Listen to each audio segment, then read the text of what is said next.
నమస్కారం అండి. నా పేరు భార్గవి. ప్రసన్న కుమార్ సర్రాజ్ గారి కథలు సామాన్యంగా వ్యంగ్యంతో అలాగే హాస్యంతో కూడినవి అయి ఉంటాయి. ఈ పుస్తకానికి సంబంధించి ముళ్లపూడి వెంకటరమణ గారు ఏమన్నారు అంటే, ప్రసన్న కుమార్ గారిది చమత్కారి దారి. చమత్కారం కేవలం మాటల్లోనే కాదు, ఊహల్లో కల్పనలో కూడా. ఈ దారి గులాబీల దారి. పువ్వులు ఉన్నాయి, ముళ్ళు ఉన్నాయి. మంచి హాస్య రచయిత. ఆయన రీతి ఒరవడి పెట్టగల బడి అన్నారు. ఇక శ్రీరమణ గారు ఏమన్నారంటే, ఇందులో ఉన్న 38 కథలు హాస్య వ్యంగ్య ధోరణిలో నడిచినవే. సర్రాజు ప్రసన్న కుమార్ సహజ ధోరణే అది.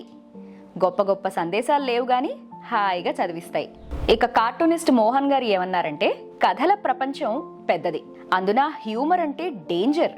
తెలుగు సినిమా లాంటి వల్గారిటీకి, మీలో చక్కని సంస్కారానికి అపీల్ చేసే హాస్యానికి తేడా ఉంటుంది. ప్రసన్న కథలు ఈ పని చేస్తాయి. తెలుగు హాస్యం లెవెల్ పెంచిన సంతకం ప్రసన్న అని అన్నారు. బాపు గారు ఈ కవర్ పేజీ గీశారండి. అలాగే ఇందులో ఉన్న 23 కథలకు కూడా ఆయనే బొమ్మలు గీశారు.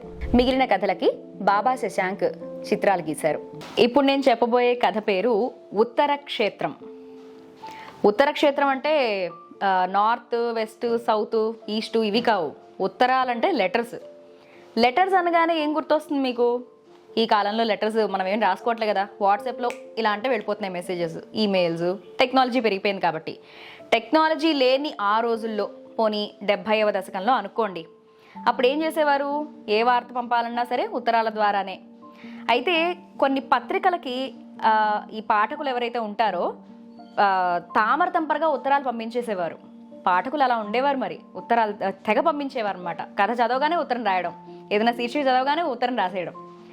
సో ఇలా కొన్నిసార్లు ఏమయ్యేదంటే, ఈ పాఠకులకి నచ్చనిది ఏదైనా అచ్చయింది అంటే ఉత్తరాల ద్వారానే అది రణరంగం అయిపోయేది. ఉత్తరాలు రణరంగాన్ని తలపించేవి. సో అందుకని ఈ పేరు ఉత్తర క్షేత్రం అని పెట్టడం జరిగింది. అసలు ఏం జరిగింది, ఎందుకు ఆ తంటాలు ఎందుకు వచ్చాయి, ఆ క్షేత్రంలోకి ఎందుకు వెళ్ళడం జరిగింది, రణం ఎలా మొదలైంది అనేది మనం ఈ కథలో తెలుసుకుందాం. గత వారం అనగా 22వ తేదీ సెప్టెంబరు 1974న మీ మా పత్రికలో శ్రీ భాస్కర రంగారావు గారి బస్సు ప్రయాణం కథ చదివాను. అయితే వట్లూరివాని గుర్రపుపాలెంకు బస్సు లేదు, అయినా అక్కడ బస్సు ఆగినట్లు వ్రాశారు. రచయిత ఈ విషయమై పత్రికాముఖంగా జవాబివ్వగలరని ఆశిస్తున్నాను.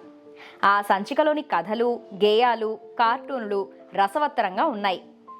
పి పా గారు వేసిన మధ్య పేజీ బొమ్మ ఈ సంచికకే తలమానికం. వారికి నా మనఃపూర్వక ధన్యవాదాలు.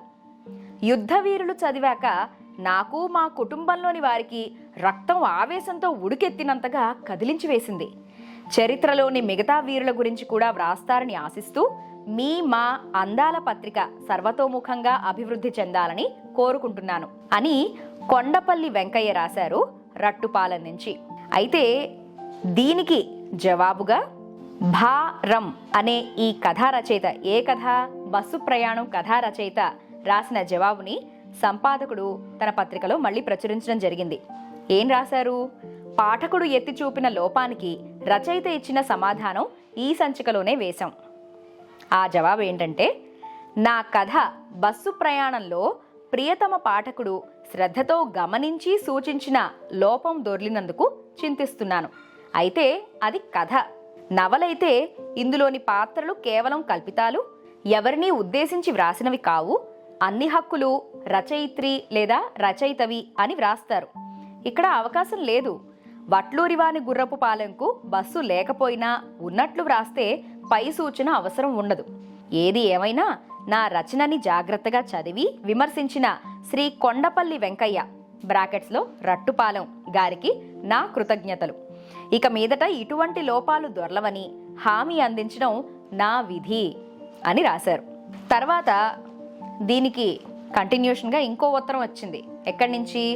బైఠాయింపు పెద్దన్న నారయ్య మిత్రులు వ్రాశారు సూటిపల్లి గోగో జిల్లా నుంచి. ఏమని అంటే, బస్సు ప్రయాణం కథలో వట్లూరివాని గుర్రపు పాలానికి బస్సు లేదని శ్రీ కొండపల్లి వెంకయ్య రట్టుపాలెం గారు వ్రాసిన లేఖ, దానికి రచయిత సమాధానం చదవగా చాలా ఆశ్చర్యం వేసింది. సదరు పాలెంకు ఆర్టీసీ బస్సు లేదు గాని ప్రైవేటు బస్సు ఉన్నది.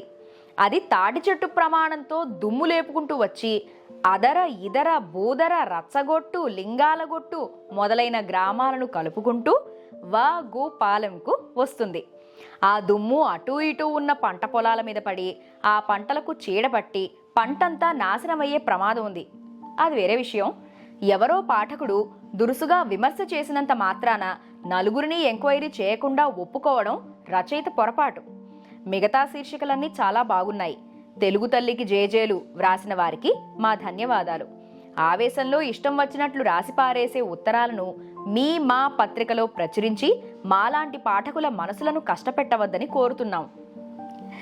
అయితే దీని తర్వాత సంపాదకుడు ఏమి జవాబిచ్చారంటే, ఎంక్వైరీ చేయకుండా పత్రికాముఖంగా జవాబిచ్చిన రచయిత తరఫున క్షమాపణలు. రచయిత ఇచ్చిన జవాబును కూడా కింద ప్రచురించాము అని.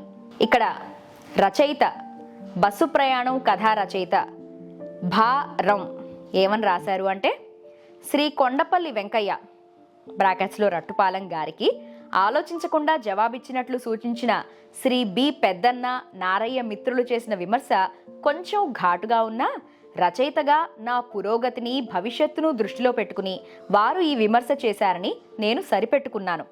వట్లూరివాని గుర్రెపుపాలెంకు బస్సు ఉందని పెద్దన్న నారయ్య గారు వ్రాసింది నేను నమ్ముతున్నాను. ఒక విధంగా చూస్తే నా ప్రియతమ పాఠకులు ఇరువురూ చేసిన విమర్శల్లోనూ తప్పులేదు. మొదటి పాఠకుడు వాగుపాలెంకు ఆర్టీసీ బస్సు లేదని వ్రాసిన మాట నిజమే.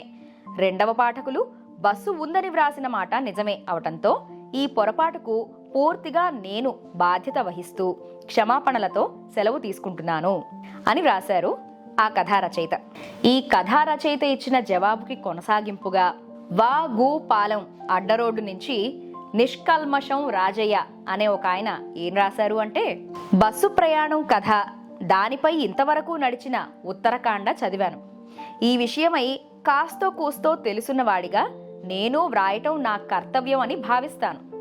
వాగుపాలెంకు బస్సున్న మాట నిజమే, కానీ అది సరాసరి రచయిత కథలో ఉదహరించినట్లు గ్రామంలో ఆగదు. గ్రామానికి 2 మైళ్ళ దూరంలో మట్టి రోడ్డు మీద ఆగుతుంది. హీరో బస్సు దిగగానే ఎదురుగా ఉన్న ఇంట్లోకి వెడతాడని రచయిత రాశారు. కానీ అక్కడ ఇళ్ళు కాదు కదా, పాకలు కూడా లేవు, అన్నీ డొంకలే. పైగా బస్సు దిగిన చోట కాఫీ హోటల్ ఉన్నట్లు కూడా రాశారు.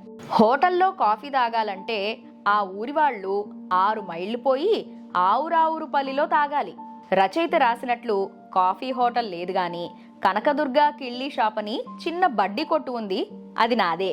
ఈ పాఠకుడు రాసిన ఉత్తరానికి కొనసాగింపుగా మరో ఉత్తరం అదే జిల్లా బస్సు ఓనర్ల సంఘం ఉలికిపాడు నుంచి వచ్చింది.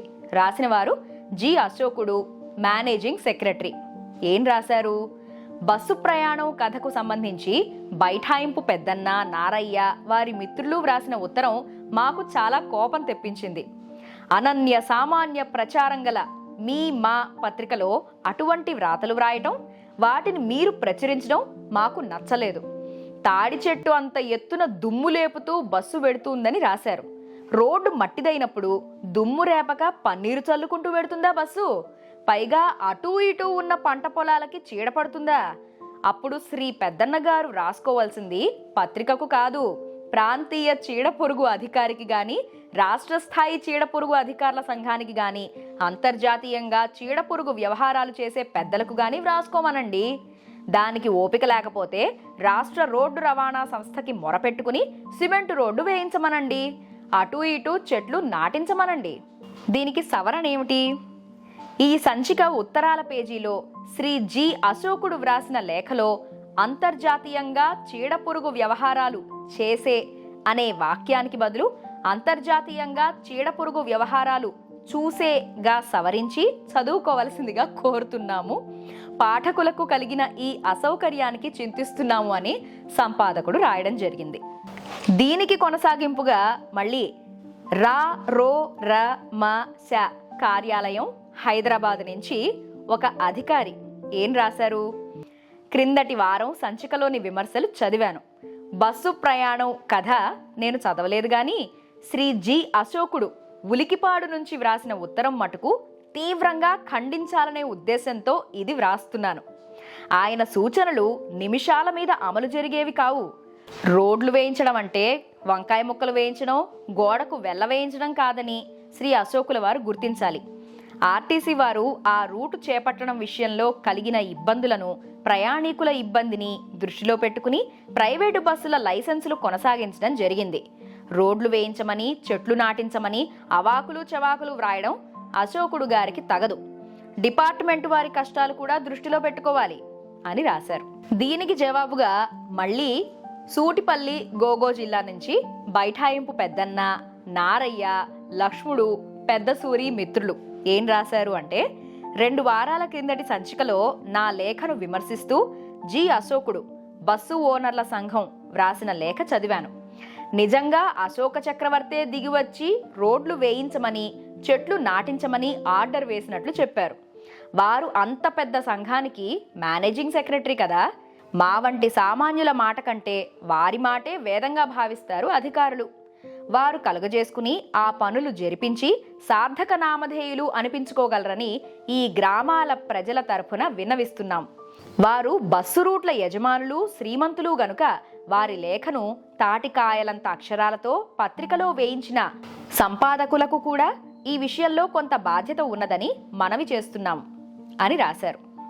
తర్వాత దీనికి జవాబుగా సంపాదకుడు ఏం జవాబిచ్చారు అంటే, సదరు లేఖ తాటికాయంత అక్షరాల్లో కాదు, 14 పాయింట్కు బదులు 16 పాయింట్లు పడినది.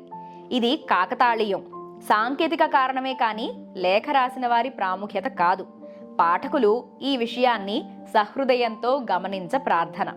సరే, దీనికి జవాబుగా మళ్ళీ ఉలికిపాడు నుంచి జి అశోకుడు బస్సు ఓనర్ల సంఘం ఏం రాశారు?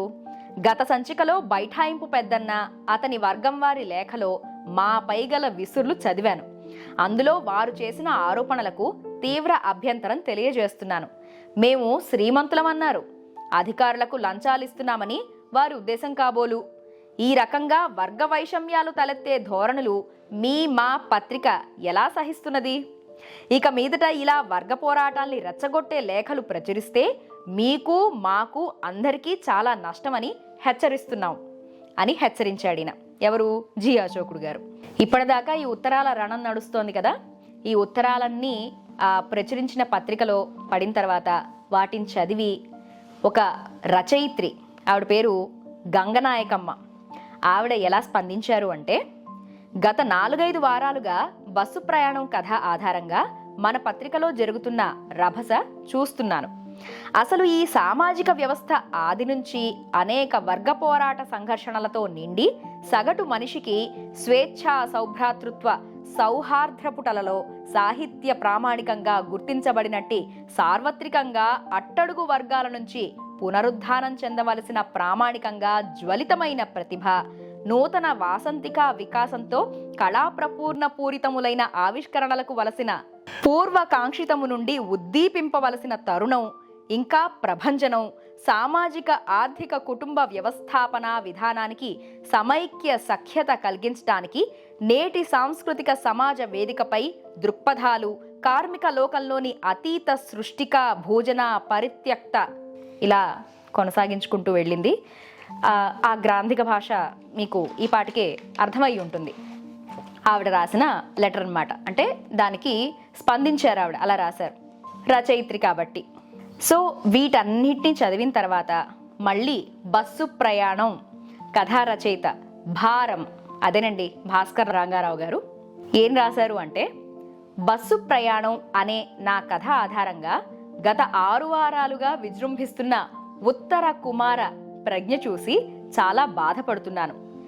ఎక్కడి నుండి ఎక్కడకు అన్న కవివాక్యం వలె 1 వారం దినాల పాటు మా పాఠకులు చదివి ఆనందిస్తారు కదా అని కథ రాస్తే, అది ఆధారంగా రోడ్డు మీద లేచిన దుమ్ము పత్రికలో కూడా ప్రవేశించి చివరకు క్రిమినాశన మందుల అమ్మకానికో, బస్సు రూట్ల జాతీయకరణానికో, అవన్నీ ఆధారంగా వర్గ సంఘర్షణకో దారితీయడం నాకు చాలా బాధగా ఉంది.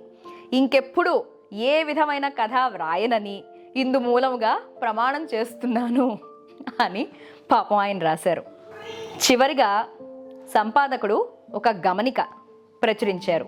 ఏమిటది అంటే, రచయిత తీసుకున్న ఈ ఘోర నిర్ణయానికి విచలితులై పాఠకులు ఉత్తరాలు ఇతోధికంగా రాసేస్తారేమోనన్న భయం చేత ఈ చర్చ ఇంతటితో ఆపివేస్తున్నాము. ఉత్తర క్షేత్రం కథ ఇది.